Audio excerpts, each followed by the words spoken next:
Alléluia. Que quelqu'un dise gloire à Jésus. Que quelqu'un dise gloire à Jésus. Dis encore gloire à Jésus. Nous allons ouvrir nos Bibles dans Matthieu chapitre 16. Matthieu chapitre 16, versets 17 à 19. Vous savez, avec la pandémie, la situation sanitaire, beaucoup de gens vivent dans la peur. Et ils ont peur aujourd'hui de se saluer.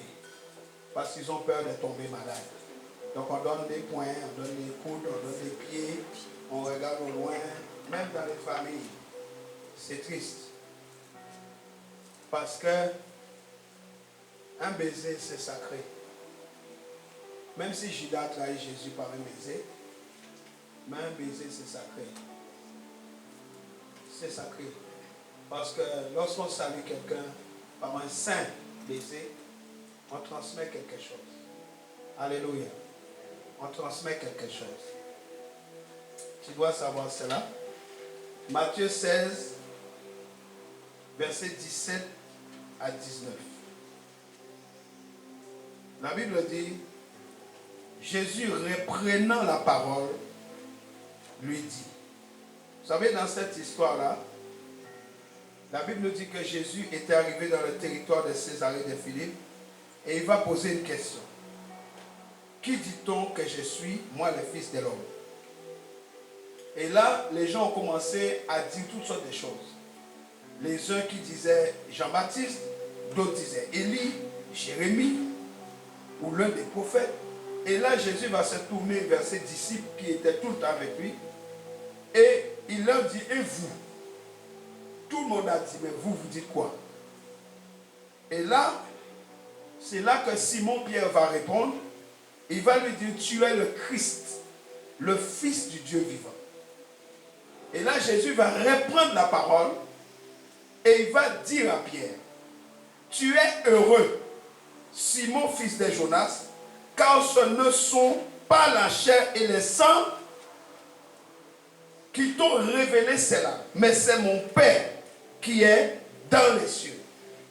Et moi, je te dis que tu es Pierre et que sur cette pierre, je bâtirai mon église et que les portes du séjour des morts ne prévaudront point contre elle. Je te donnerai les clés du royaume des cieux. Ce que tu liras sur la terre sera lié dans les cieux. Et ce que tu délieras sur la terre sera délié dans les cieux. Que quelqu'un me donne un bon amen. Amen. Inclinons-nous, faut prier.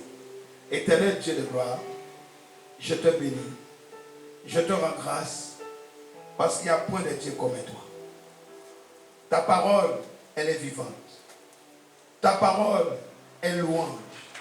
Ta parole est adoration. Ta parole est esprit et vie. Laisse que ce matin, Seigneur mon Dieu, ces paroles que tu as mises dans ma bouche, libère la vie dans le cœur de ton peuple. Bénis ton peuple ce matin par cette parole. Que leur cœur soit disposé à recevoir cela. Père, oindis ma tête, oins mes lèvres, oins ma bouche, afin que je parle de toi. C'est à cause de ton sang que je peux parler de toi. Glorifie ton nom ce matin par ton Saint-Esprit. Père, je te laisse toute la gloire. Je te donne honneur. Que la puissance te revienne. Bénis ton peuple ce matin par ta parole vivante et efficace. Je te rends toute la gloire au nom de Jésus. Que quelqu'un dise Amen. Amen. Que quelqu'un dise Amen. Acclamons le Seigneur. Et prends place. Alléluia. Gloire à Dieu. Alléluia. Ce matin, le titre du message, c'est l'Église de Jésus-Christ doit reprendre sa place. Je parle d'une église selon les modèles du ciel. J'aimerais que tu dises avec moi, l'Église de Jésus-Christ doit reprendre sa place. Une église selon les modèles du ciel. Je ne t'entends pas. Une église selon les modèles du ciel. Une église selon le modèle du ciel. Et si tu es d'accord avec moi, ce matin nous allons faire ce parcours pour ramener l'église à sa place. Amen. Si je dis que l'église doit reprendre sa place, c'est parce qu'il y a quelque chose qui fait qu'elle n'est pas à sa place. Est-ce que nous sommes ensemble? Amen. Ça veut dire qu'il y a quelque chose qui peut laisser entendre, non pas que Jésus-Christ a formé, a bâti son église selon le modèle du ciel, mais c'est que nous en avons fait. Amen. Dis à ton voisin, il y a quelque chose que tu dois faire ce matin. Il y a quelque chose que tu dois faire. Dis-lui, sois attentif. Mes amis, lisons Ésaïe 55, verset... Ésaïe 53, pardon. Nous allons lire le verset 5. Je lis dans la version Semeur. Ésaïe. Alléluia. Dieu est fidèle. Ésaïe 53, verset 5 nous dit, mais c'est pour nos péchés qu'il a été percé. C'est pour nos fautes qu'il a été brisé. Le châtiment qui nous donne la paix est retombé. Vous entendez? Est retombé sur lui. Et c'est par ses blessures. D'autres versions disent meurtrissures. C'est par ces blessures que nous sommes guéris. Je ne sais pas comment tu es venu ce matin. Mais dis à ton voisin, il y a une guérison pour toi. Dis encore, il y a une guérison pour toi. Ça peut être une guérison dans ton âme. Ça peut être une guérison dans ton corps. Mais je dis, il y a une guérison pour toi parce que ma Bible me dit que Jésus l'a déjà accompli. Amen. Alléluia. Amen. Jésus, il fait cette déclaration dans Matthieu 16. Et cette déclaration bouleverse les apôtres. Parce qu'ils ne pouvaient comprendre exactement ce qu'était une église. Puisqu'à cette époque-là, aucune église n'existait. Mais nous devons chercher à comprendre qu'est-ce que Jésus voulait dire exactement. Comment il voyait cette église dont il parlait. Et la question est la suivante. Est-ce que nos assemblées modernes représentent ce que Jésus voyait? Les gens vont malades, les gens sont... Je ne peux pas dire pire, hein?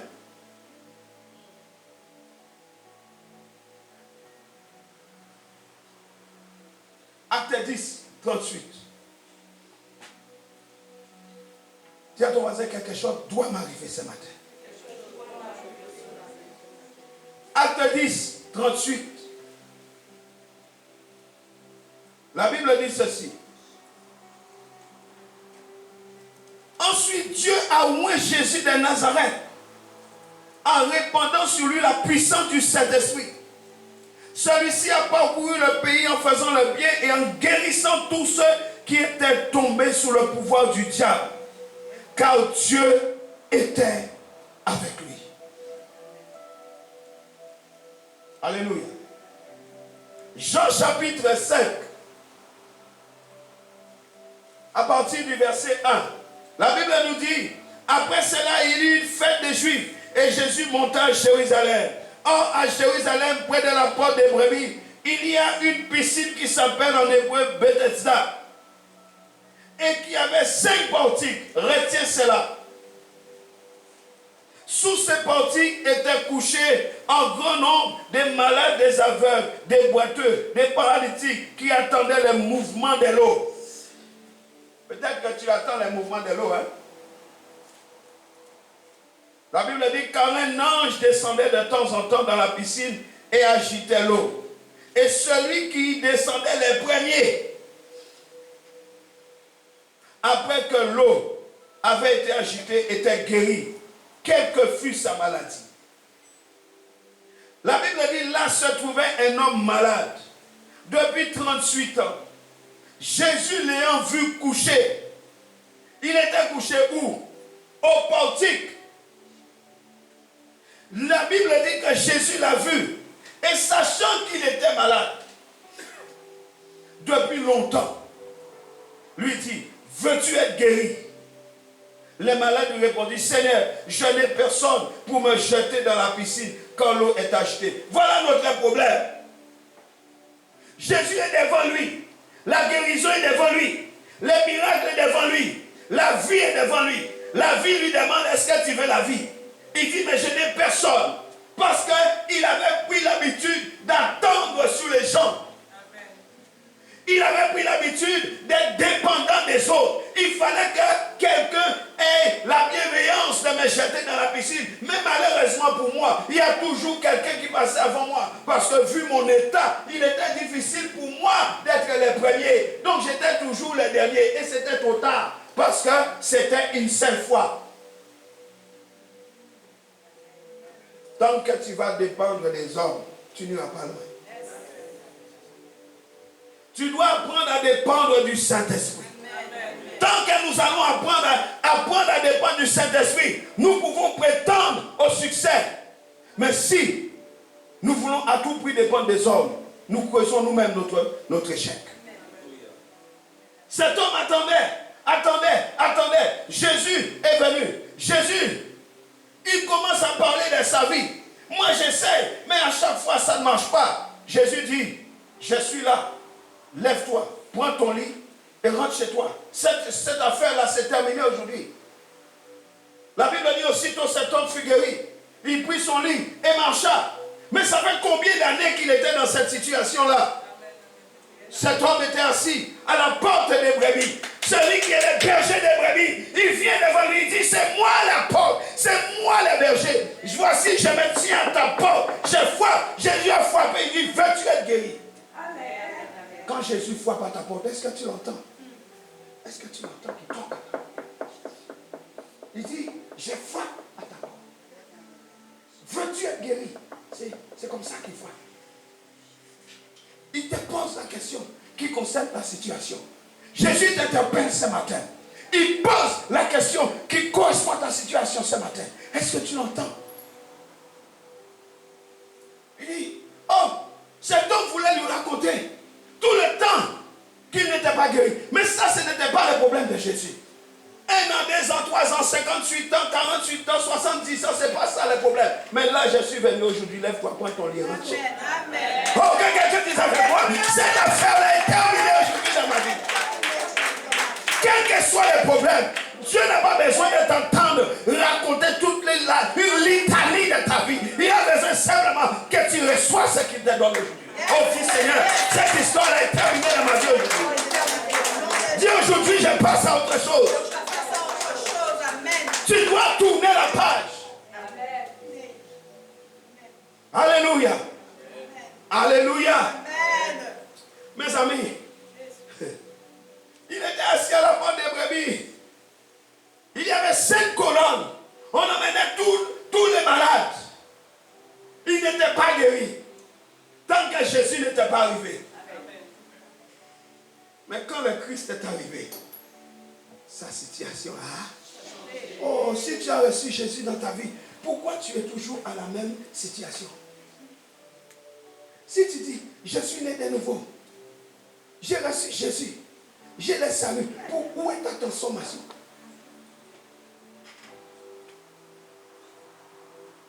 Alléluia. Luc 8, 43. Je suis en train de te préparer seulement.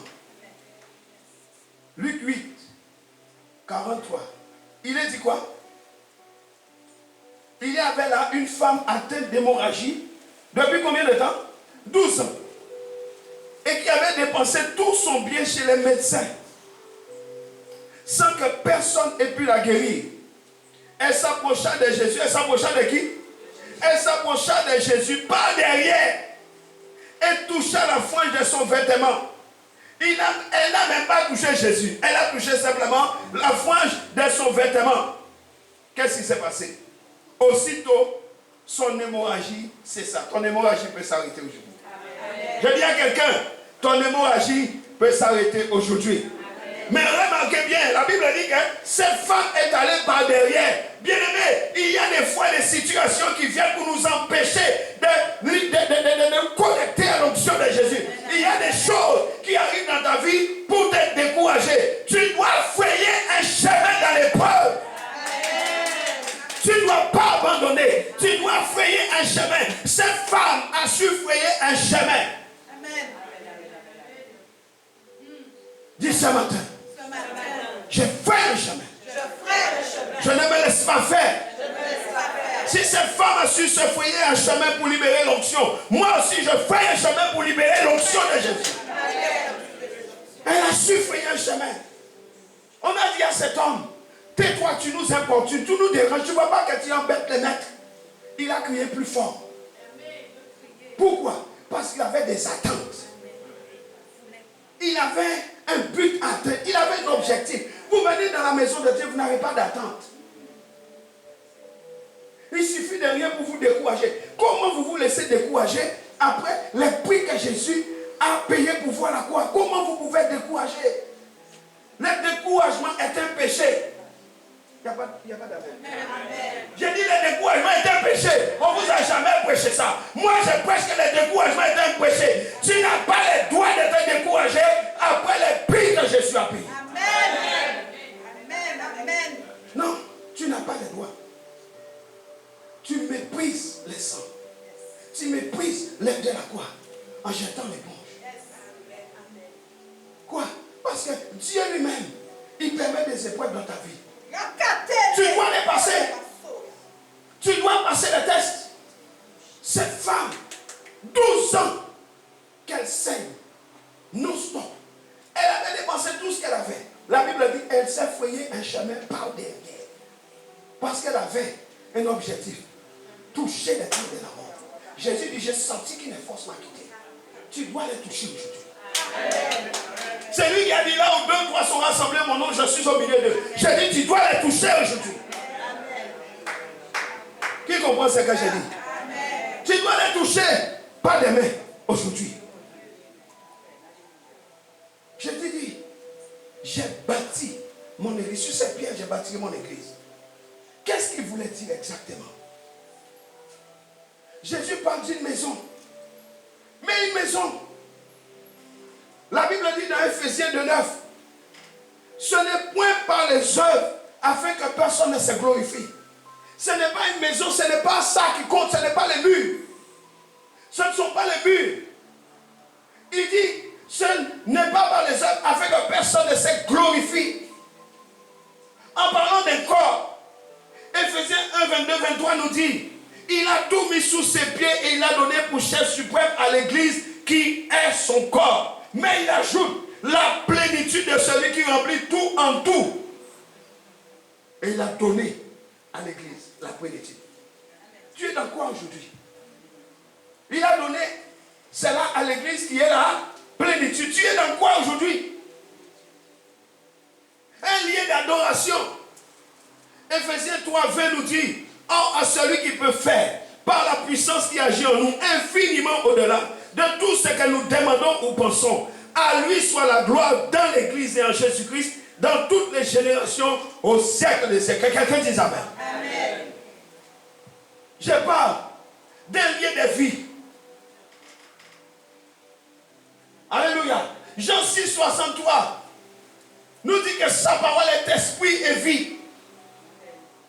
Ephésiens 4:17 nous dit, voici donc ce que j'ai dit et ce que je déclare dans le Seigneur. C'est que vous ne devez plus marcher comme les païens qui marchent selon la vanité de leurs pensées.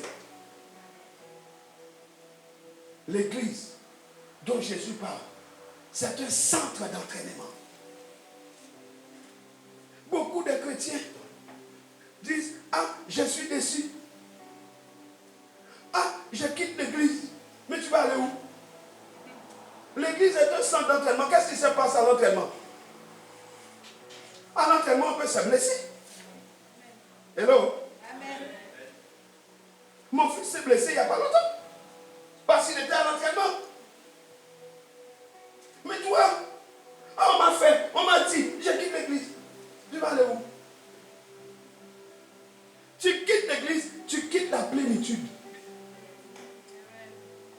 m'entend?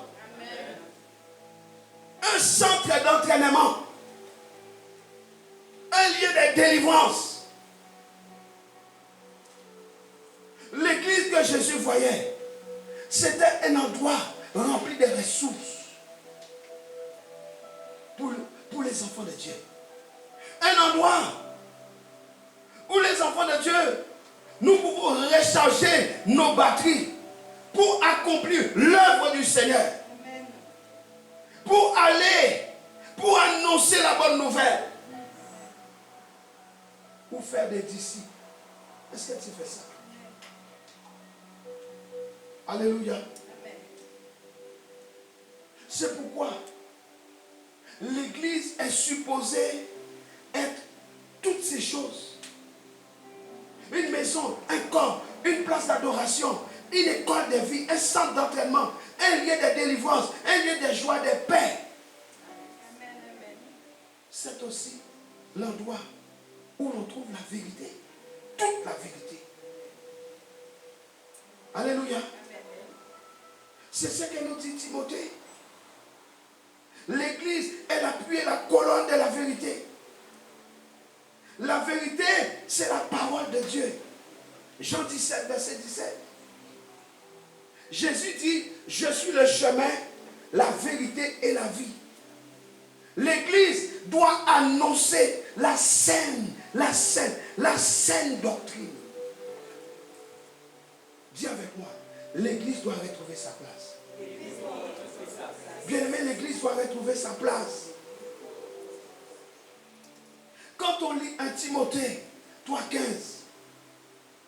on voit à ce niveau-là plusieurs aspects du témoignage que l'église est appelée à donner dans ce monde.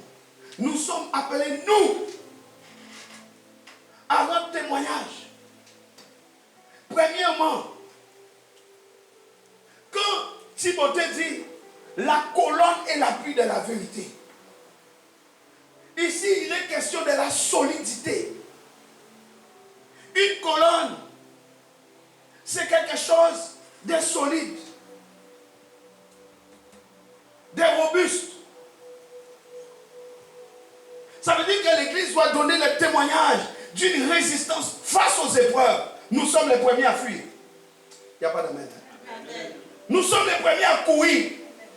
Quel exemple que nous donnons dehors de la résistance, de la solidité? Est-ce que Jésus a bâti quelque chose de vil? C'est nous qui devons rendre témoignage de la résistance face aux épreuves. Amen. Alléluia.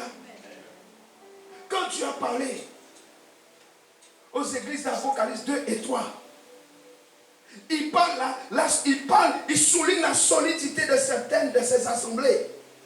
Il dit, tu as de la persévérance. Tu ne t'es pas fatigué. Apocalypse 2, verset 3. Tu n'as pas renié ma foi.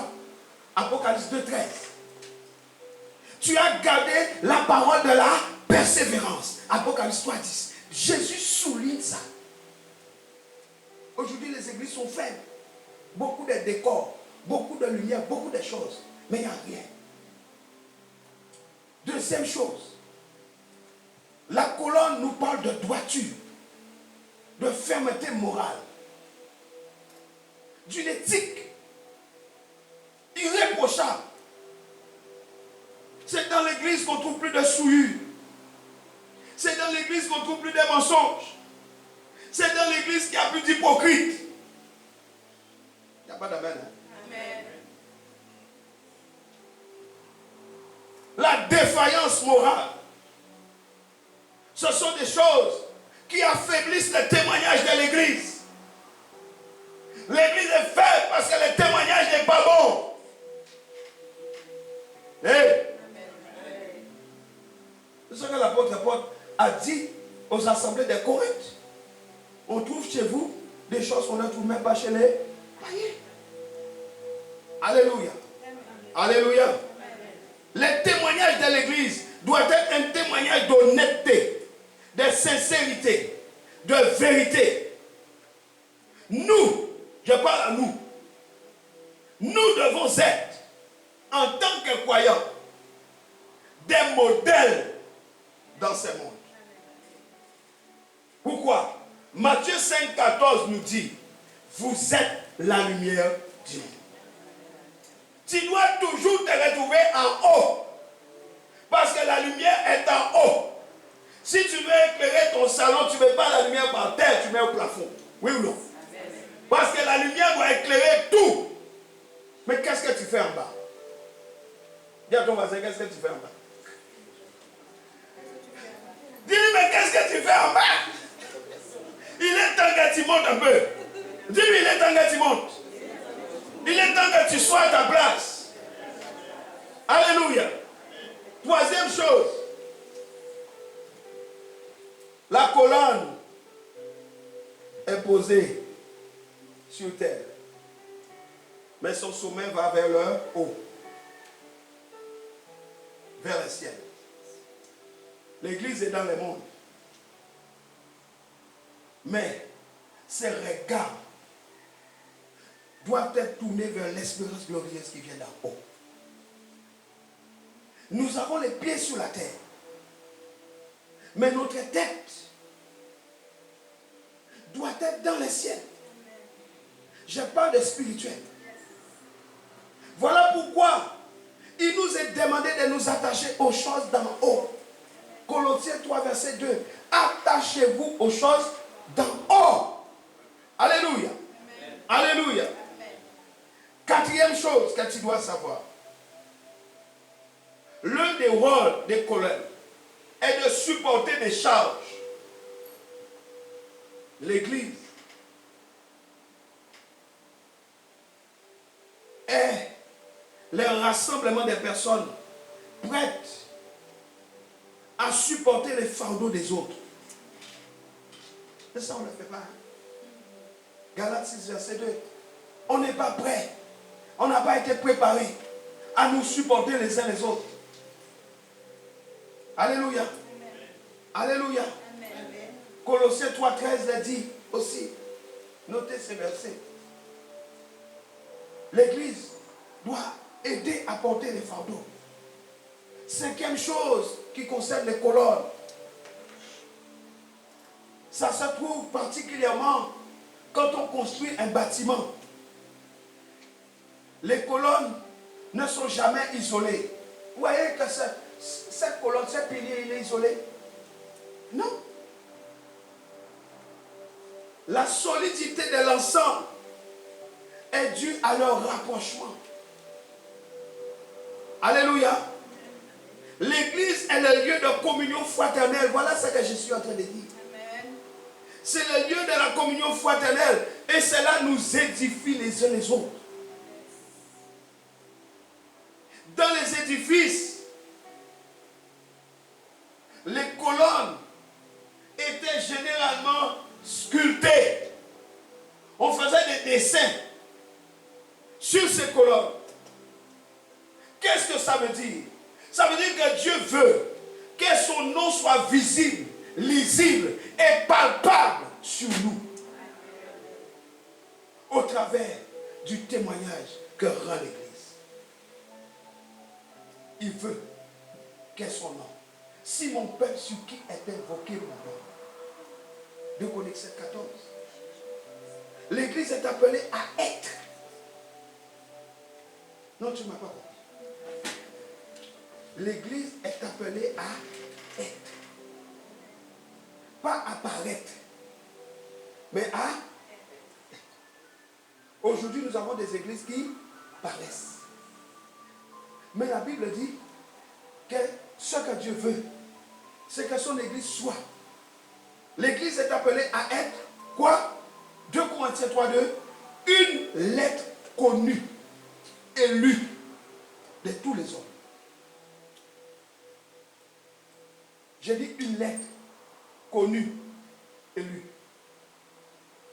Ça veut dire que les païens dehors, là, quand ils te voient, il doit être capable de te lire. Mais fais attention à ce qu'il va lire. Une lettre connue. Nous devons être des livres dans les mains des autres. Mais malheureusement, hein, quand on prend les livres, mon Dieu, c'est quoi ces livres que nous offrons aux autres? Alléluia. Alléluia. C'est quoi les livres que nous donnons aux autres? Est-ce que vous êtes avec moi? La Bible nous dit dans Proverbe 24, versets 3 à 4. C'est par la sagesse qu'une maison s'élève. C'est par l'intelligence qu'elle s'affermit.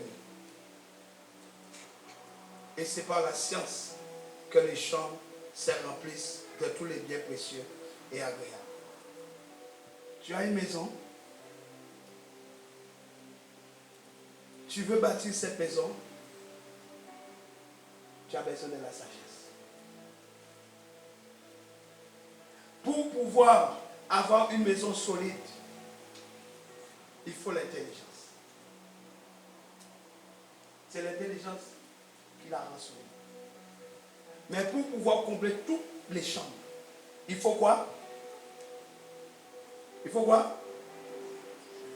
La connaissance. Mon peuple périt, Osée 4, verset 6, parce qu'il lui manque la connaissance.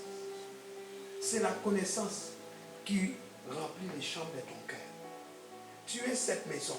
Le Saint-Esprit habite cette maison. Mais cette maison a été élevée comment?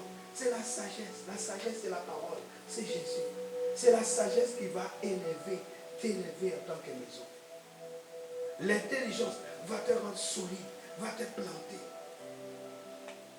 La connaissance de qui il est, Dieu. Cette connaissance-là va remplir toutes les chambres de la maison que tu es. Voilà pourquoi il y a beaucoup de chambres dans la maison des enfants de Dieu, occupées par des démons. Il faut les délivrer des démons de diabète, des démons des cancers, des démons de ceci, des démons de cela. Il faut délivrer parce que les chambres sont occupées par des démons.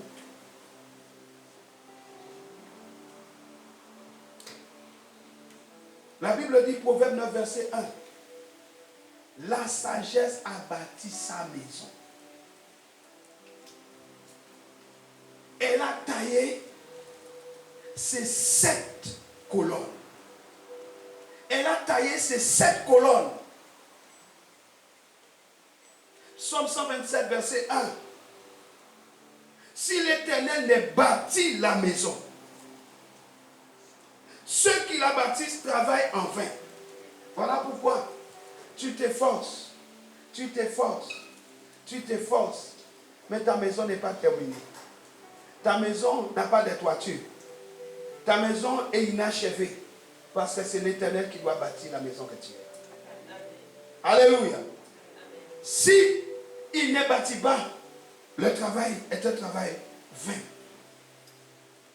La Bible parle de cette sagesse dans la Bible. Ecclésiaste en parle. Mes amis, la loi qui a été donnée par Dieu dans la Bible a exposé ses commandements et ses exigences. Alors que la prophétie juge du comportement des hommes à la lumière de la volonté de Dieu et révèle le déroulement de son plan éternel. Vous pouvez tous prophétiser. La sagesse, quant à elle, s'efforce par l'observation, par l'expérience, par la réflexion, par la révélation de prévenir pour parvenir à connaître les hommes et Dieu. Qu'est-ce que Salomon a dit à la fin? Voilà tout l'homme craint Dieu. Lui qui était rempli de cette sagesse. La Bible nous montre qu'il y a 2 formes de sagesse. La sagesse des hommes. Jacques nous dit que cette sagesse n'est point celle qui vient d'en haut. Elle est terrestre, charnelle, diabolique. Jacques 3,15. C'est l'expression du bon sens humain. Rappelez-vous de cet homme. Il était assis au portique avec ses colonnes, mais il attendait que quelqu'un le jette dans l'eau. Que l'ange avait secoué l'eau. Il attendait, mais personne ne le rejetait. Parce que tout le monde avait besoin de régler leurs propres problèmes. Quand les gens ont besoin de régler leurs problèmes, ils n'ont pas le temps pour toi. Mais dis Jésus, il est patient avec moi. Dis Jésus, mais Jésus va s'arrêter. Là où les hommes ne vont pas s'arrêter, Jésus-Christ s'arrête. Il a dit, quelqu'un m'a appelé, quelqu'un m'a touché. Là on disait à cet aveugle, tu nous déranges. Jésus a dit, viens, ramenez-les-moi. Ramenez-moi ces mendiants, ramenez-le. Il ne te rejettera jamais. Alléluia. Alléluia. La sagesse qui est un don de Dieu demande la crainte de l'Éternel. Elle demande l'obéissance à ses commandements pour être reçue et manifestée. Voilà ce que Proverbe met en avant. Une sagesse personnifiée. Voilà pourquoi une personne qui construit sa maison et utilise ces 7 colonnes fait toute la différence. Jésus qui a construit son église, ça préfigure Jésus qui bâtit son église. La sagesse incarnée, les bâtisseurs de l'église. Tu es Pierre et sur ce roc, je bâtirai mon église. Une église à l'image du ciel. Une église selon les modèles du ciel. Comme le modèle a été donné à Moïse de bâtir le tabernacle, on lui a dit de ne pas manquer de faire exactement ce qu'il a vu. Mais nous ne reproduisons pas exactement ce que nous avons vu. Alléluia.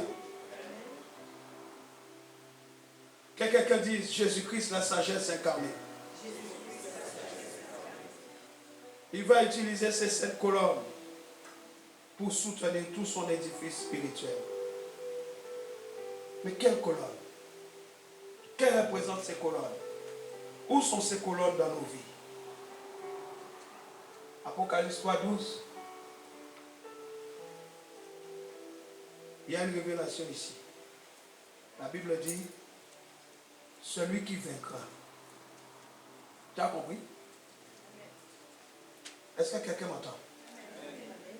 Celui qui vaincra, je ferai de lui une colonne dans le temple de mon Dieu. Et il n'en sortira plus. J'écrirai sur lui les noms de mon Dieu, les noms de la ville de mon Dieu, de la nouvelle Jérusalem qui descend du ciel d'auprès de mon Dieu et mon nouveau nom. C'est ce que Jean a reçu par la révélation pour l'église de Philadelphie. Cette église, c'est une église fidèle. C'est une église qui a été qualifiée de persévérante et qui, malgré le fait qu'elle manque de moyens de puissance, cette église accomplit des œuvres tout en gardant l'authenticité et l'autorité de la parole de Dieu. Cette église de Philadelphie, mes amis, par son contenu, est caractérisée. Ça caractérise tous les croyants qui soutiennent fidèlement, jour après jour, l'œuvre de Dieu. Je parle de leur consécration. Je parle de la vie de prière. Je parle de l'attachement à Christ. Et cela, malgré les tentations, malgré les pressions de ce monde. Regardez aux gens, en France, les gens sont obligés de baisser la température. S'ils ne baissent pas la température, ça va leur poser problème. Mais il commence à faire froid. L'inflation, qu'est-ce que tu vas faire durant ces temps de pression? Malgré les tentations qui assaillent, qui nous entourent, nous devons persévérer. Nous devons discerner l'œuvre du Christ qui taille ces 7 colonnes. Nous devons arriver à un endroit, à une plateforme où nous pouvons ressentir en nous ce travail du Seigneur en vue de la gloire qui nous est réservée dans le ciel. J'aimerais que tu dises, il y a une gloire qui m'est réservée dans le ciel. Mais tu dois discerner ce travail de 7 colonnes que Christ est en train de faire en toi. Il doit te travailler. La Bible dit, la sagesse a taillé. Là, tu cours. Dès qu'il y a un problème, tu cours. Mais la sagesse vient, elle fait quoi? Ça veut dire qu'il y a des éclats qui seront enlevés. Tu peux courir aussi, tu veux. Cours. Ça veut dire des blocs de pierre sans forme. Un bloc de pierre dur. Un bloc de pierre informe. Avec beaucoup d'arêtes. D'arêtes vives. Quand vous essayez de marcher là, en bordure des mers, là, vous voyez là, ça coupe, hein? Blessante.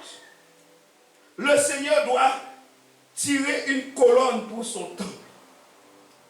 Tu es Pierre sur ce roc. Hein, tu n'avais pas vu ça, hein? Tu voyais simplement la solidité, mais tu ne voyais pas qu'il fallait tailler. Hein? Nous sommes dans un temps de grande tentation. Dieu cherche encore des chrétiens. Il te cherche.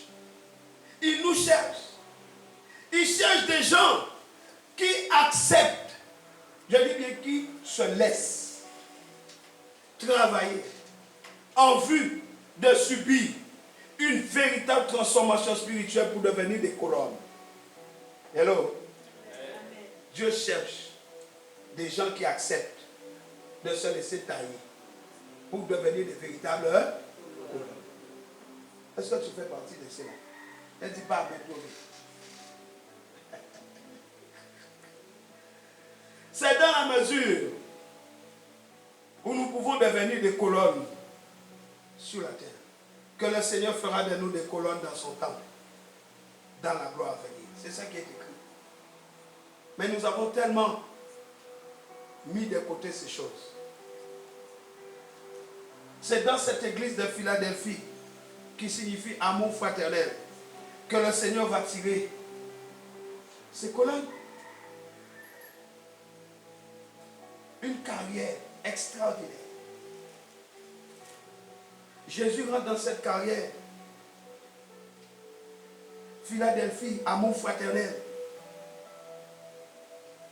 Ce gisement s'appelle amour fraternel. Un gisement exceptionnel qui s'appelle amour fraternel. Une église dont la caractéristique principale est l'amour fraternel doit s'attendre à être utilisé par Dieu. Vous m'avez compris? J'ai dit une église où l'amour fraternel règne doit s'attendre à être utilisé par Dieu. Alléluia. Mes amis, est-ce que vous pouvez imaginer l'attitude des croyants de Philadelphie en entendant cela? Si vous regardez sur une carte, vous verrez que Philadelphie, c'est une ville construite sur une région qui régulièrement était menacée par des secousses sismiques. Ça tremblait toutes les 5 minutes, comme les Japon. Les constructions étaient donc souvent démolies. Alléluia. Des ruines. Les messages est le message d'une cité inébranlable. Vous me suivez? Vous vivez un endroit où les séismes démolissent régulièrement tout ce que vous bâtissez les maisons et tout. Et puis vous recevez la révélation d'une cité évoquée maison et inébranlable. Ça fait réfléchir, non? Tu dis, mais là, il y a un problème. Une cité inébranlable, alors que toutes les 5 minutes, il y a un tremblement de terre, mais ça ne va pas. Il y a un problème ici. Alléluia. Cela venait juste de leur être révélé. Une cité qui a de solides fondements. Celle dont Dieu est l'architecte et le constructeur. Comme le déclare Hébreux 11, verset 10. Cela venait juste de leur être révélé. Est-ce qu'on peut lire Hébreux? Lisons-le. Hébreux 11, verset 10. La Bible nous dit ceci. Car il attendait la cité au fondement inébranlable dont Dieu lui-même est l'architecte et le constructeur. Il s'attendait cela.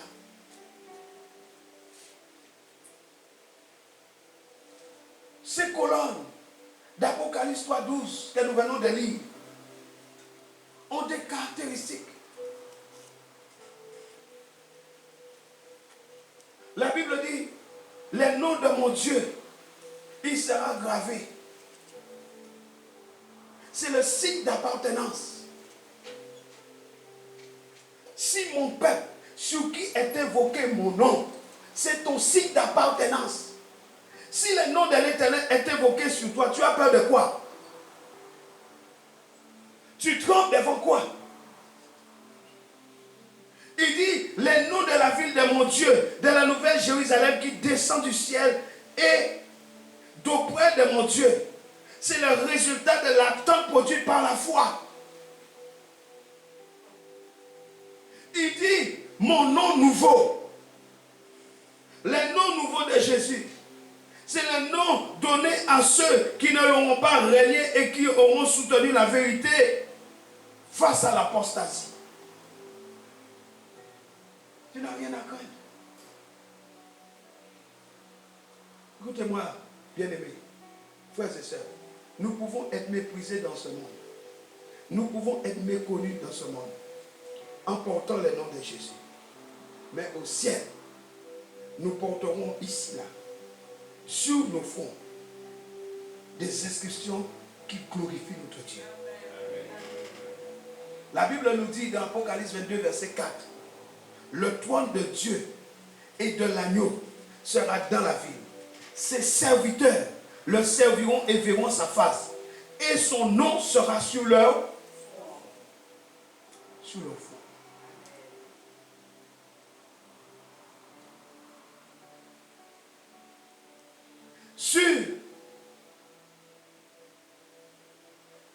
Vous savez, sur les 7 colonnes doit figurer la révélation des 7 noms de Jésus.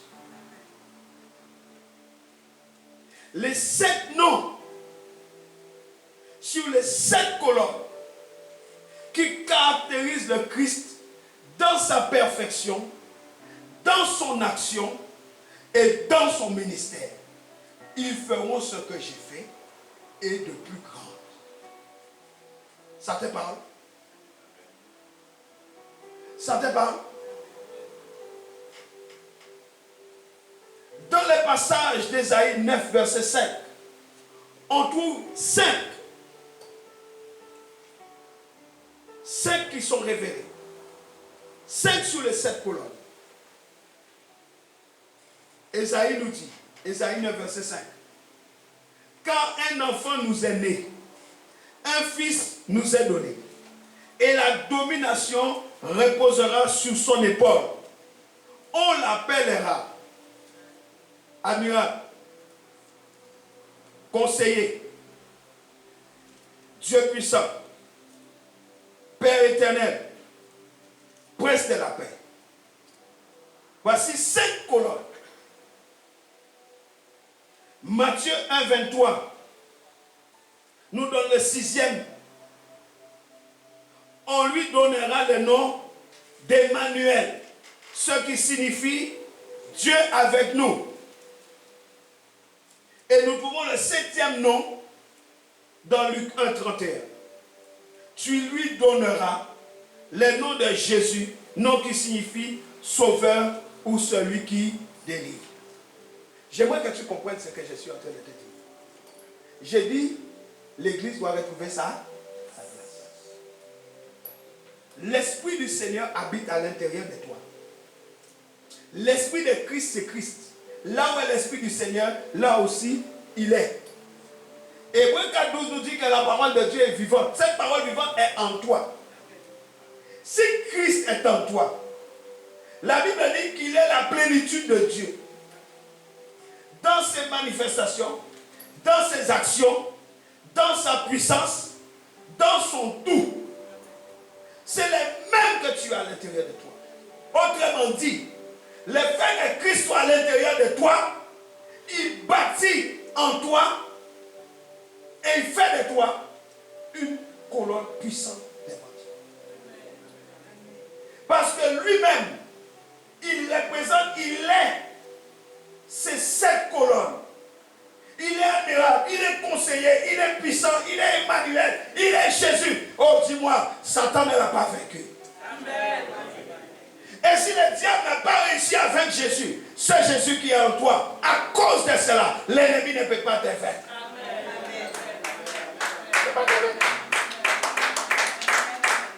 Mon peuple périt, faute de connaissance. Ce qui fait périr les enfants de Dieu, c'est parce que les enfants de Dieu ne savent pas qui ils sont.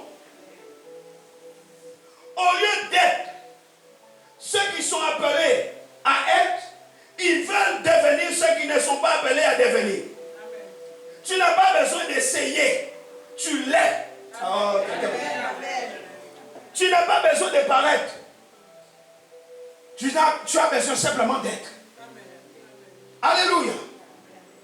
Alléluia. Amen. Tu as besoin simplement d'être. C'est cette révélation que nous, l'Église de Jésus-Christ, nous devons porter aujourd'hui. C'est cette révélation que tu dois porter. Celle qui décrit celui qui est admirable, les conseillers, les dieux puissants. Arrêtons de faire honte à Dieu. Un Père éternel, un prince des pères. Lève ta tête, lève ta tête, lève ta tête. Amen.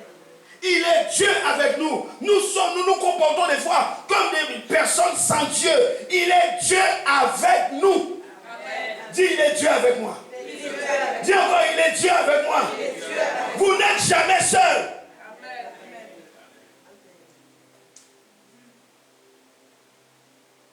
Celui qui nous sauve, il est en toi.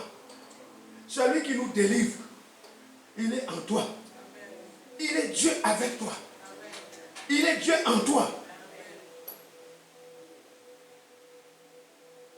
On peut se poser la question, mais pourquoi avoir choisi des colonnes pour soutenir la maison de Dieu?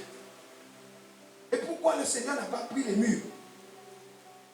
Parce que les murs aussi soutiennent, non? Et je vais vous dire cela. Les murs, le problème des murs, c'est que les murs font des séparations. Quelqu'un m'entend? Le problème des murs, c'est que les murs cloisonnent. Les murs emprisonnent. C'est cela. Séparation, cloisonnement, emprisonnement. Au contraire, les colonnes soutiennent un édifice, mais sans les cloisonner.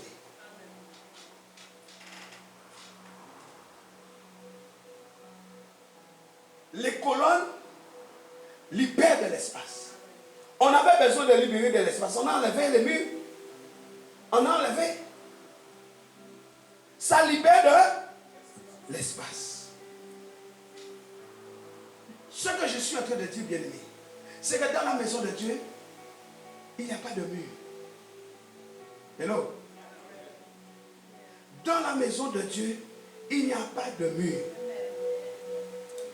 Mais sur la terre, les murs sont nombreux. Je vais descendre pour t'expliquer ça. Je reprends ce que j'ai dit. Dans la maison de Jésus-Christ, il n'y a pas de mur. Mais sur la terre, il y a beaucoup de murs. La Bible dit, les âmes avec lesquelles nous combattons ne sont pas charnelles, mais elles sont puissantes par la vertu de Dieu pour renverser les forteresses. Quand tu es établi dans le niveau spirituel, la Bible dit, je viens de te dire qu'il n'y a pas de mur. Hein? Il n'y avait pas de mur dans le tabernacle. Qui, mieux que Dieu, pouvait mettre des murs? Il n'a pas mis. Il a mis un voile qui s'est déchiré. Aujourd'hui, le voile est au-dessus. Ça veut dire que tous les murs que nous avons dans nos vies, c'est parce que notre orientation spirituelle change. Quelqu'un entend? Tant que ton orientation spirituelle est spirituelle, il n'y a pas de mur. Parce qu'il n'y a pas de mur dans le spirituel. Mais chaque fois que tu reviens dans le niveau terrestre, alors tu es assujetti ou tu te laisses assujettir par les murs terrestres. Quels sont ces murs? Les blocages qui viennent dans ta vie, les découragements qui viennent dans ta vie, le désespoir qui vient dans ta vie, la misère, la maladie, les infirmités, les malédictions de toutes sortes. Ce sont des blocages pour ta destinée. Mais la Bible dit, nous sommes assis dans les lieux célestes avec Christ. Nous sommes assis dans la gloire. Il n'y a pas de mur dans la gloire. Mais c'est nous qui avons un problème. Parce que nous montons, nous descendons. Nous montons, nous descendons. Nous faisons les va-et-vient entre le céleste et le terrestre. Mais Jésus a dit, vous êtes dans le monde, mais vous n'êtes pas du monde.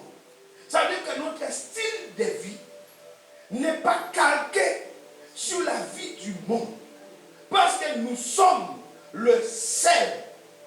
Ce monde n'a pas de goût. C'est nous les sels. C'est nous la lumière.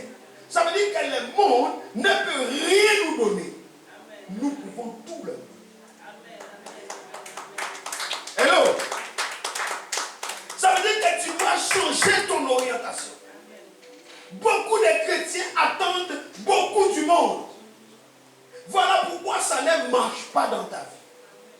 Parce que tu attends de celui qui ne peut rien te donner alors que tu as tout. C'est toi qui devrais donner. La Bible dit un homme ne peut donner que ce qu'il a reçu. Le monde n'a rien reçu. Le monde ne peut rien te donner. Tu as tout reçu. Tu es qualifié pour donner. Alléluia.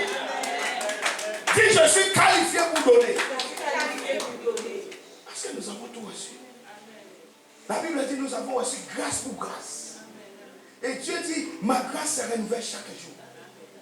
Celui qui n'a rien, il ne peut pas te donner. Qu'est-ce qu'il va te donner?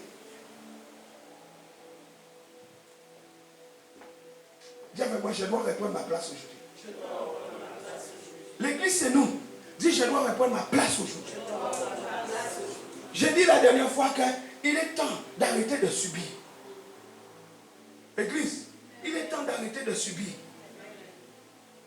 Vous avez fait de cela une doctrine. Oh, c'est normal. Oh, c'est ma destinée. Qui a dit ça?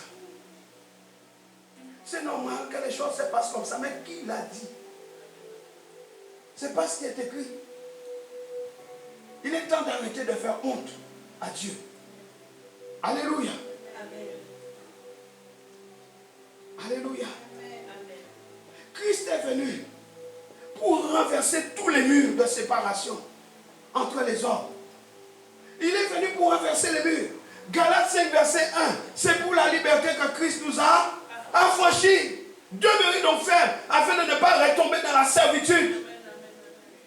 C'est pour la liberté. Il a renversé les murs de séparation, les murs de haine, les murs de méchanceté, les murs d'hypocrisie, les murs d'indifférence. Il a renversé les murs de la malédiction. Il a brisé cela. Là dont les ordonnances nous condamnaient, il les a effacés. Amen.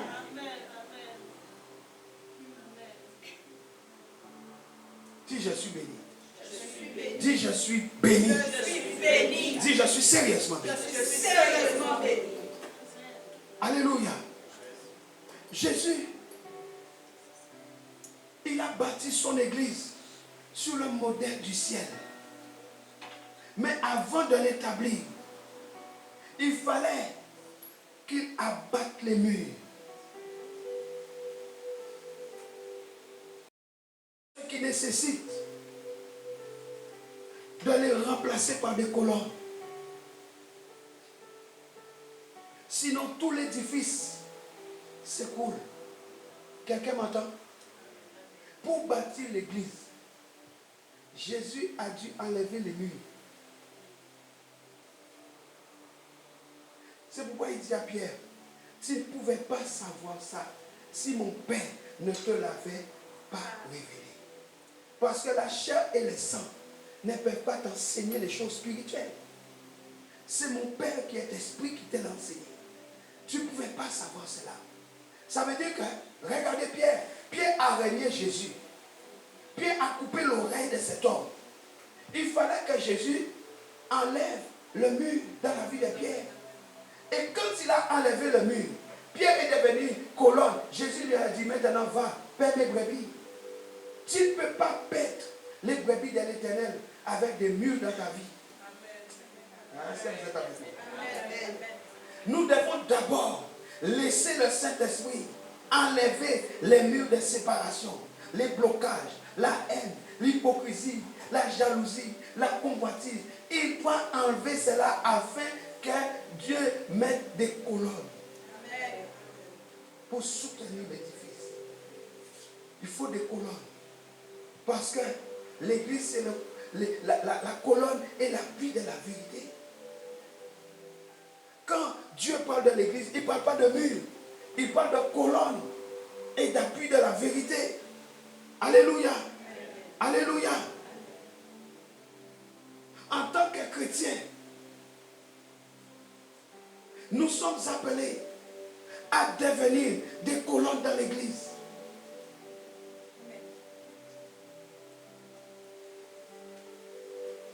L'église ne doit pas être cloisonnée. Il ne doit pas y avoir des clans dans l'église. L'église ne doit pas être cloisonnée. Je le répète. Il ne doit pas y avoir Apollos, Céphas. Il ne doit pas y avoir des clans dans les églises. Aujourd'hui, dans beaucoup d'églises, il y a des clans. Des églises cloisonnées. Ces églises vont s'effondrer. Trop d'églises sont encore cloisonnées. Trop d'églises font des distinctions entre les uns et les autres, les VIP et les non-VIP. Oh non, non, non, tu ne peux pas t'asseoir là, va derrière.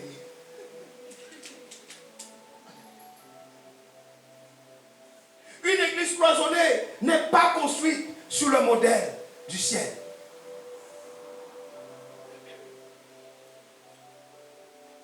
Alléluia. Une autre caractéristique des colonnes, c'est qu'elles se ressemblent.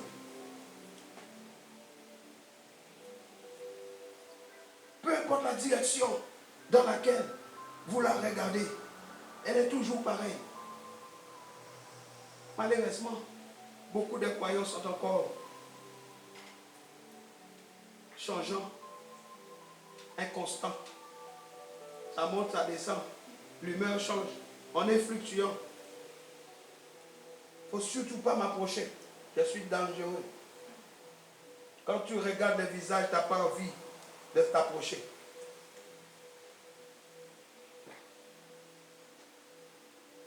Une colonne ne bouge pas. Elle reste en place. Je parle de la stabilité. Je parle de la constance. Je parle de la fidélité.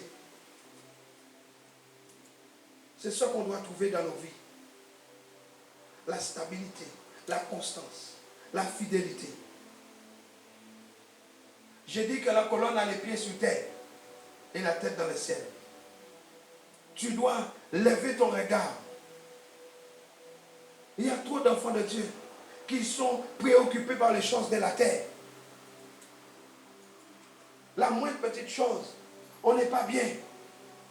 On est trop préoccupé par les choses de la terre. Mais il y en a beaucoup aussi qui sont trop illuminés. Les colonnes ont la même hauteur. Alléluia. Même hauteur. Elles sont taillées à la même dimension par le Seigneur. Ça veut dire que le Seigneur ne fait pas de favoritisme. Pour que tous nous parvenions au même endroit. Ça soutient tout l'édifice. La solidité. On peut compter sur ces collègues. Est-ce qu'on peut compter sur toi? Malgré la charge qu'elle porte, on peut compter sur la colonne. Alléluia. Alléluia. Vous savez, Dieu va donner cette révélation à Salomon quand il devait construire le temple. Dans 1 Roi 7, verset 15, la Bible dit, il fit 2 colonnes de bronze, hautes de 9 mètres et ayant 5 mètres 50 de circonférence. Salomon va appeler la colonne de droite Jakin, ce qui signifie il établira, il affermira. Et il va appeler la colonne de gauche Boaz. Boaz, Jakin. Boaz signifie en lui la force. Ces 2 colonnes témoignent de l'image de ce qui doit être présent dans nos vies. Tu dois avoir ces 2 colonnes dans ta vie. Boaz et Jakin. Tu dois être affermi dans la parole. Tu dois être assis dans la parole. Et tu dois recevoir de la force en lui. Alléluia. Alléluia. Jakin est une colonne importante dans votre vie. Puisqu'elle parle, comme Colossiens 2,7 a dit, en Christ, nous sommes enracinés et fondés, affermis par la foi, d'après les instructions qui vous ont été données. Voilà, Jakin, c'est écrit dans Colossiens 2,7. Boaz se trouve dans 2 Timothée 1,7. Car ce n'est pas un esprit de timidité que Dieu nous a donné, mais un esprit de force, d'amour et de sagesse. Boaz, c'est la révélation que votre vie, que dans votre vie, la force de Dieu est là. Si la force de Dieu est là, tu ne vas pas être découragé. Hello? Si la force est là, on ne sera pas découragé. Mais c'est la preuve que Christ a mis bien ces 2 colonnes dans notre vie. Mais qu'avons-nous fait? C'est parce que nous sommes trop négligents de la parole. Parce que si tu travailles, si tu médites la parole, si tu connais la parole, alors tu trouves aussi ces colonnes. Et tu comprends que Christ l'a fait dans ta vie. Alléluia.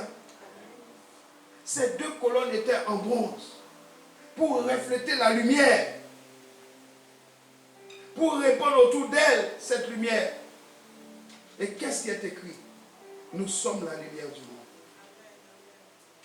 Quand la Bible dit vous êtes la lumière du monde, ça veut dire que nous devons refléter la gloire. Tu dois refléter la gloire de Dieu partout où tu passes. Alléluia. Amen. La gloire de Dieu doit être visible dans nos vies. Il arrive même des fois que Dieu parle de colonnes de fer. Vous savez pourquoi?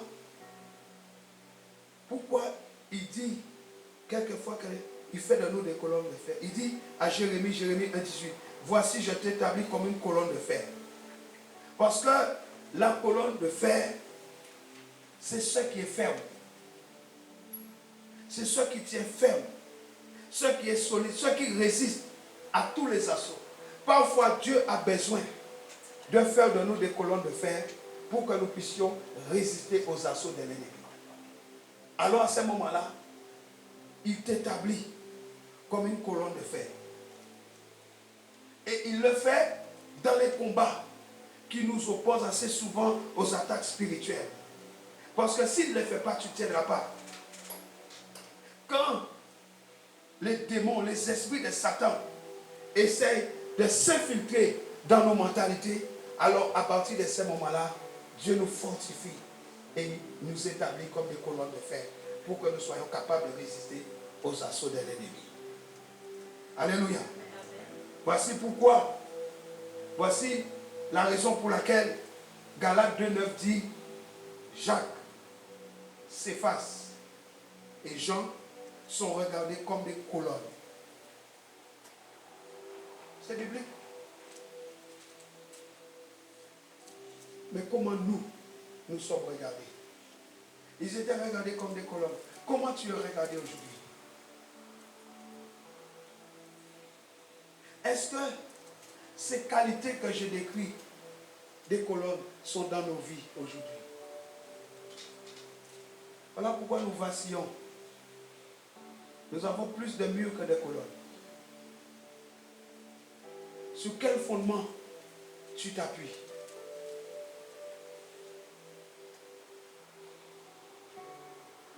Isaïe 28, 16. C'est pourquoi, ainsi parle le Seigneur, l'Éternel. Voici, j'ai mis pour fondement en Sion une pierre éprouvée, une pierre angulaire de prix, solidement posée. Celui qui la prendra pour appui n'aura point hâte de fuir. Pourquoi tu fuis? Si tu fuis devant les situations, si tu fuis devant les épreuves, vérifie ton appui. Certainement, ton appui n'est pas bon. Parce que celui qui prend pour appui la pierre angulaire ne fuit pas. Est-ce que nous sommes ensemble? Est-ce que nous sommes ensemble? Je parle d'Ésaïe 28, 16. Celui qui la prendra pour appui n'aura point hâte de fuir. Voilà pourquoi l'apôtre Paul, il dit à Timothée, 1 Timothée 3, 15, si Timothée mon fils, si j'ai tarde, tu sauras, tu connaîtras comment il faut te conduire dans la maison de Dieu. Timothée mon fils, si tu vois que j'ai tarde à venir, toi tu sauras quoi faire. Tu sauras comment te tenir dans la maison de Dieu qui est l'église du Dieu vivant, la colonne et l'appui de la vérité. Tu sauras. Pourquoi? Parce que l'apôtre Paul avait formé Timothée à ces choses. Il lui avait donné instruction de la part du Seigneur sur ces choses. Mes amis, l'église, c'est la colonne et l'appui de la vérité. Une vérité qui pèse lourd par moment. Et nous devons soutenir cette vérité. Peu importe les prix, tu dois soutenir cela. Une vérité à soutenir comment? Par notre témoignage. Notre témoignage doit changer. Amen. Notre témoignage n'est pas bon. La prédication, même dans les églises, les prédications doivent changer. On ne prépare pas les enfants à aller rencontrer Jésus. On les prépare à vivre une vie terrestre. Ils courent derrière l'argent, les finances, les finances et les finances.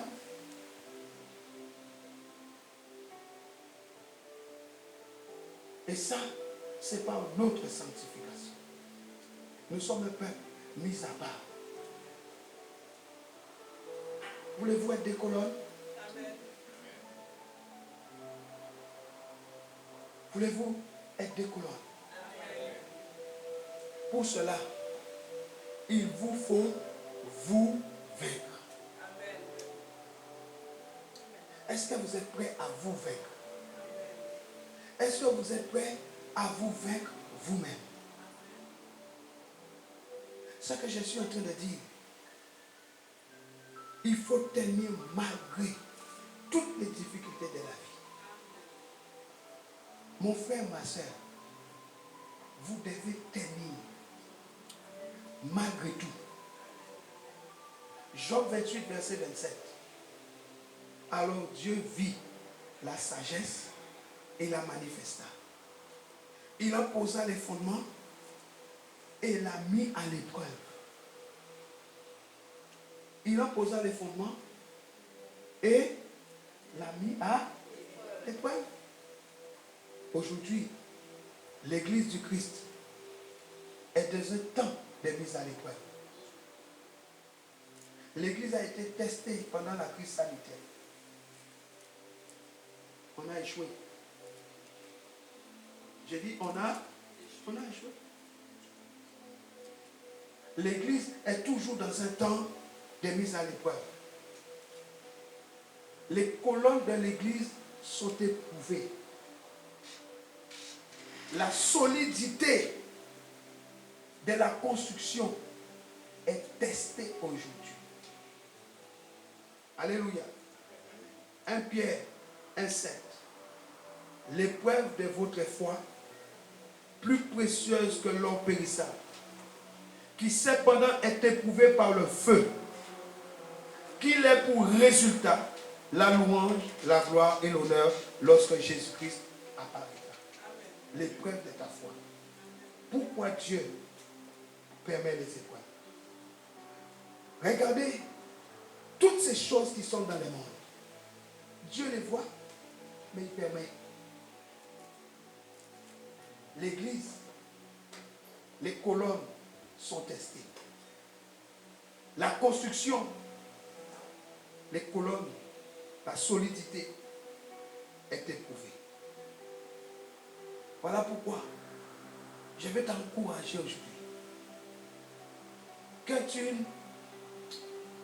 tu n'aies pas entendu cela pour l'oublier. Mais nous devons ensemble soutenir l'édifice. Tel que nos pères l'ont fait avant nous.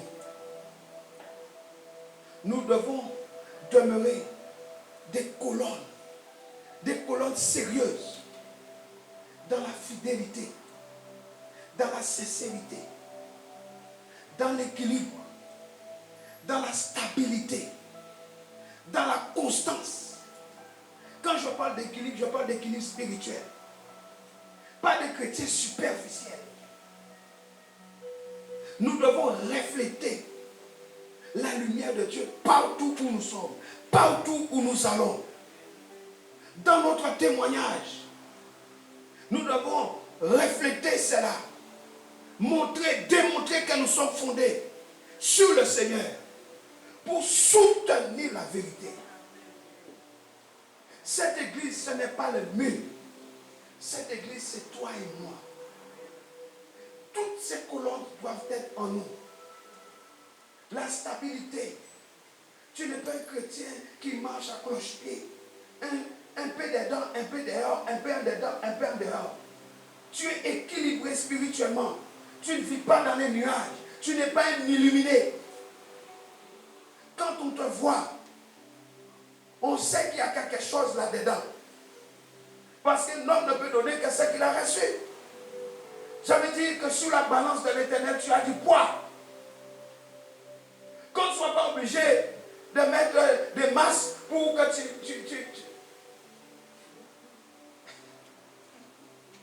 Mais tu as du poids dans la balance. Tu pèses. Dieu peut compter sur toi. Tu rentres dans une administration. On sait qu'il y a quelqu'un qui est rentré ici. Tu rentres chez Potiphar. On sait qu'il y a quelqu'un qui est rentré ici. Tu rentres chez Pharaon. On sait qu'il y a quelqu'un qui est rentré ici. Parce que la lumière et les sels sont rentrés. Ce n'est plus le temps de subir et de construire des murs. Tu n'es pas fatigué de construire la clôture. Tu n'es pas fatigué. Ta clôture fait combien de mètres? Ta clôture est plus haute que les murs de Jéricho. Les murs de Jéricho empêchaient aux enfants de Dieu d'aller à Canaan. Les murs nous empêchent d'avoir accès à la grâce. Mais les colonnes soutiennent la vérité. Les colonnes soutiennent la stabilité, l'honnêteté, la sincérité.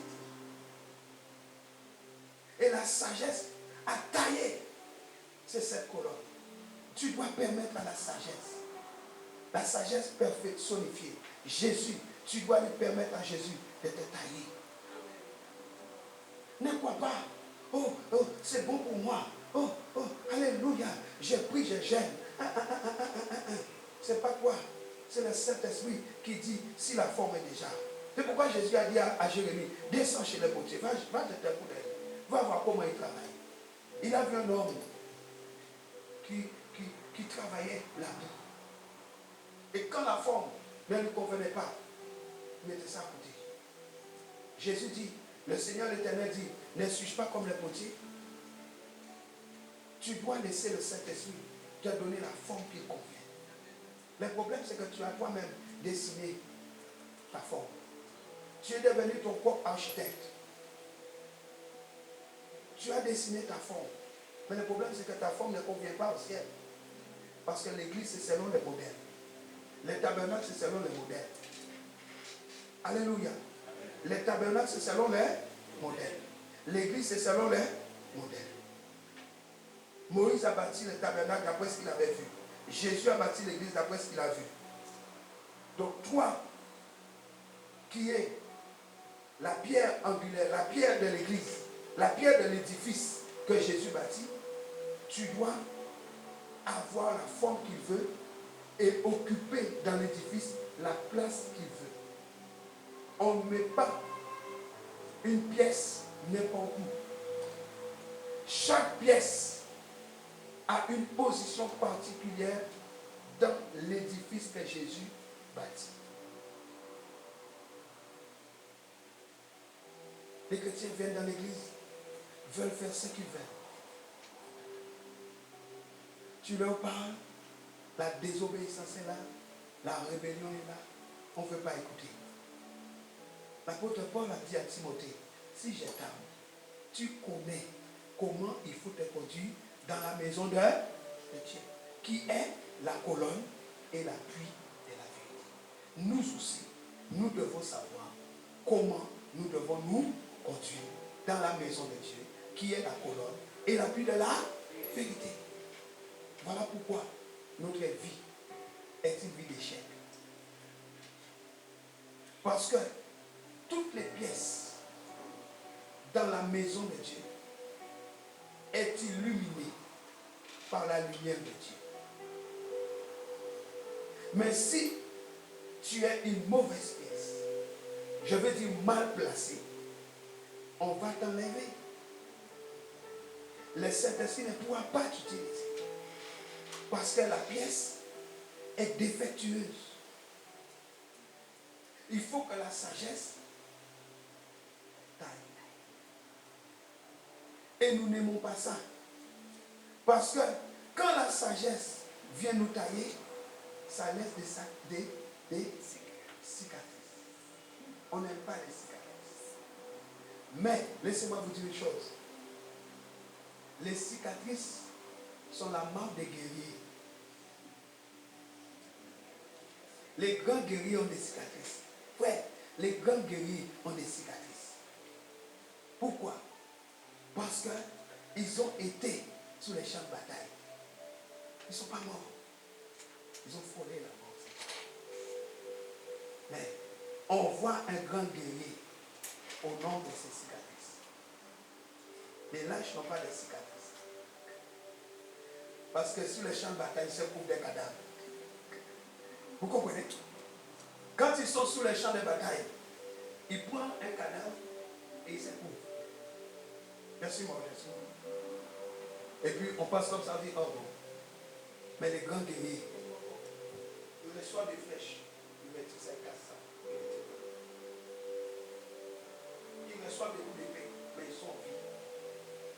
Combien de coups d'épée tu as reçu? Combien de flèches que tu as reçues? Combien d'attaques que tu as reçues? Combien de fois que tu t'en es tiré? Pourquoi? Emmanuel, dites Emmanuel. Tu t'en es tiré des attaques de l'ennemi. Si tu n'as jamais connu d'attaque, tu ne seras pas un bon chrétien. Si tu n'as jamais résisté aux épreuves, tu ne seras pas un bon croyant. Abraham. Nous avons une multitude de témoins. Les problèmes de l'église, c'est que le langage de l'église a changé. Dieu dit à Adam, Adam, d'où tu tiens ces langages? Adam, moi je t'ai enseigné ces langages. D'où tiens-tu que tu es nu? Est-ce que moi je t'ai appris ça? C'est quoi ces langages? Oh, nous nous sommes vus. Comme nous étions nus, nous nous sommes cachés. Le langage a changé. Or, Christ est venu pour amener la transformation.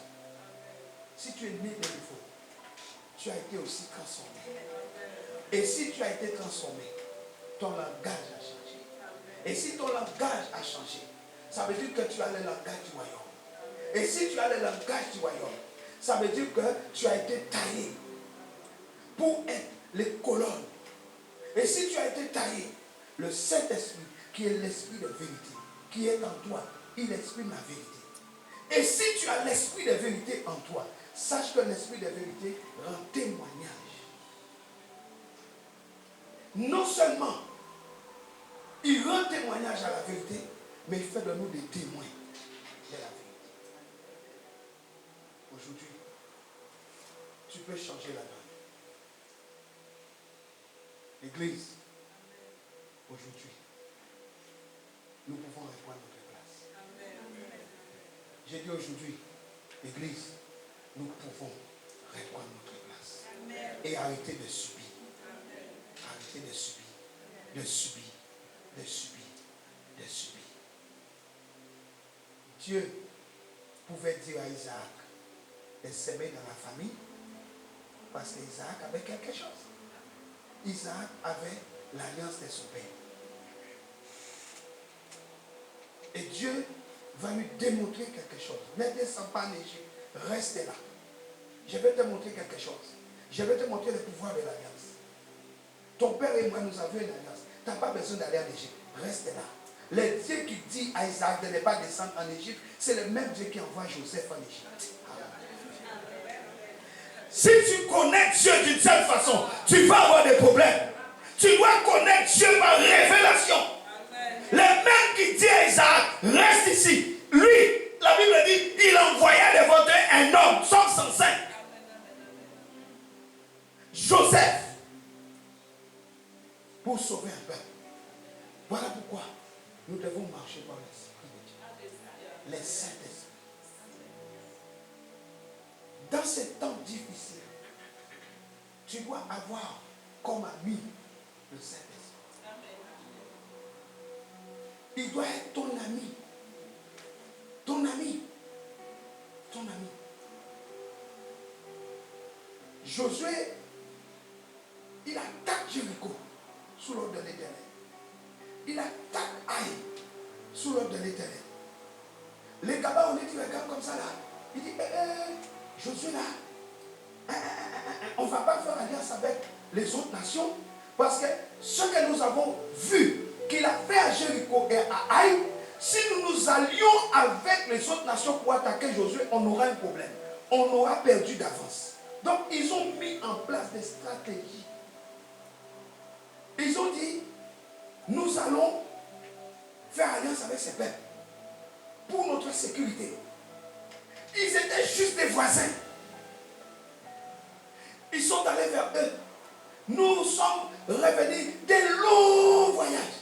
Regarde, nos vêtements sont usés. Même nos pères ont dépéri. On n'a rien. Jure-nous que tu ne vas pas nous tuer. Israël, la Bible dit, Israël n'a pas cherché la face de l'Éternel. Ils n'ont pas consulté la bouche de l'Éternel. Josué et tout Israël vont faire alliance. Ils vont signer l'alliance avec les Gabaonites qui ont usé de cette stratégie satanique, diabolique. Quelques années après, Saül, roi, il va tuer tous les Gabaonites. Il les tue. Quelques années après, David voit une famine arrive pendant 3 ans, mes amis, 3 ans de famine. Mais David était quelqu'un qui cherchait toujours la volonté du Seigneur. David dit non, il y a quelque chose d'anormal ici. Nous devrions être bénis. Nous devrions avoir la gloire de Dieu en nous. Nous devrions voir la gloire de Dieu. Mais il y a un problème. Bien aimé, quand ça ne va pas dans ta vie, ne restez pas là en disant je vais gêner. Non, va chercher la face de l'Éternel. Demande à Dieu, identifie où est le problème. Quand ça ne va pas dans ta vie, tu es toujours en train de lier des démons. Quel démon? Va consulter Dieu. David dit non, il y a quelque chose qui ne va pas. Il va consulter l'Éternel. L'Éternel lui dit, c'est Saül, avec sa maison sanguinaire, qui n'a pas respecté mon alliance. Parce que lorsqu'on fait alliance avec Dieu, c'est le nom de Dieu qu'on engage dans l'alliance. Même si les Gabaonites avaient menti, mais Israël était le peuple de Dieu. Israël avait engagé le nom de Dieu dans cette alliance. Les Gabaonites ne connaissaient pas Dieu, mais Israël, oui. Israël devait respecter l'alliance. Mais Saül, il n'a pas cherché la face de Dieu. Il a tué tout le monde. Et la famine est survenue. David va chercher la face de Dieu. Et Dieu lui dit, c'est à cause de ces méchants Saül et toute sa maison sanguinaire. Il n'a pas respecté mon alliance. Ils n'ont pas respecté mon alliance. Alors David dit, mais que dois-je faire?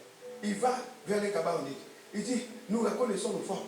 Nous n'avons pas respecté l'alliance que Josué avait passée avec vous. Maintenant, vous voulez quoi? Vous voulez de l'argent? Il dit, non. L'argent, on ne veut pas votre argent. On ne veut pas vos affaires, on ne veut pas. Nous voulons tous les fils de Saül qui restent. Donnez-nous. Vous comprenez? Ils ont demandé tous les fils de Saül qui restaient.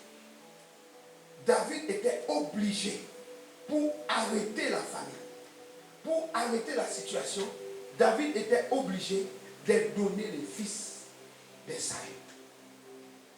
Bien-aimé, un seul n'a pas été touché. Méphibosheth. Méphibosheth était perclus des pieds, handicapé, grave. Mais lui, il n'a pas été touché. Pourquoi? L'alliance protège. Méphibosheth était le fils de Jonathan. Jonathan et David avaient une alliance. Dieu protège l'alliance. Donc, les Gabaonites ont eu tout le monde, sauf le peuple des pieds. Parce sa vie était protégée par l'alliance de Jonathan et David. Or, par Jésus-Christ, nous avons une alliance avec Dieu à cause de Jésus. J'ai dit, ta vie est protégée. Ta vie est gardée en Christ. Tu n'as pas à avoir peur. Tu as besoin seulement de connaître que ta vie est protégée. Tu as besoin seulement de connaître cela. Parce que si quelqu'un n'avait pas été informé de l'alliance qu'il y avait entre David et Jonathan pour préserver la vie de Méphibosheth, on aurait pu livrer Méphibosheth par manque de connaissance. Ceux qui auraient encore poussé Dieu à frapper. Mon peuple périt parce qu'il manque la connaissance. Église, reprends ta place. L'église doit régner. Arrête de subir. Aujourd'hui, dis avec moi aujourd'hui. J'arrête de subir. Dis encore aujourd'hui. J'arrête de subir. Je reprends ma place. Une église puissante. Une église terrible. Une colonne maison de Dieu. Aujourd'hui, par le Saint-Esprit, je reprends ma place. Je cesse de subir parce que j'ai reçu du Seigneur les pouvoirs. J'ai reçu du Seigneur l'autorité. Je me lève. Je suis éclairé. Je brille. Je suis la lumière du monde. Je suis le sel. C'est moi qui dois donner du goût. C'est moi qui dois éclairer. Je cesse de subir. Je déclare ce matin que je reviens dans la plénitude de Dieu, dans la plénitude de celui qui m'a appelé à sa lumière. Je reviens dans la plénitude de celui qui m'a appelé à son admirable lumière. Que sa lumière brille sur ma vie, que sa lumière brille sur mon âme, que sa lumière brille dans mon corps. C'est là ma joie, c'est là ma force, c'est là ma puissance. Au nom de Jésus, ce matin, je mets un terme à toute séparation, à tout mur de séparation. Je déclare, je proclame que je suis une colonne, parce que c'est ça qu'il a fait de moi. L'église est la colonne et la pile de la vérité. J'ai l'esprit de vérité en moi. J'ai l'esprit de la vérité en moi. Le Seigneur, c'est l'esprit. Il vit en moi par son esprit. Voilà pourquoi, avec Ésaïe 60, verset 1, je déclare que je me lève. Je suis éclairé. La gloire du Seigneur s'élève sur ma vie. La gloire du Seigneur s'élève sur moi. La gloire du Seigneur s'élève sur moi. Parce que dans Jean 17, il m'a donné cette gloire. Je veux voir ta gloire. Seigneur, je veux voir cette gloire. Que ta gloire soit palpable. Que ta gloire soit palpable. Au nom de Jésus. Commence à élever ta voix. On se tient debout, on se tient.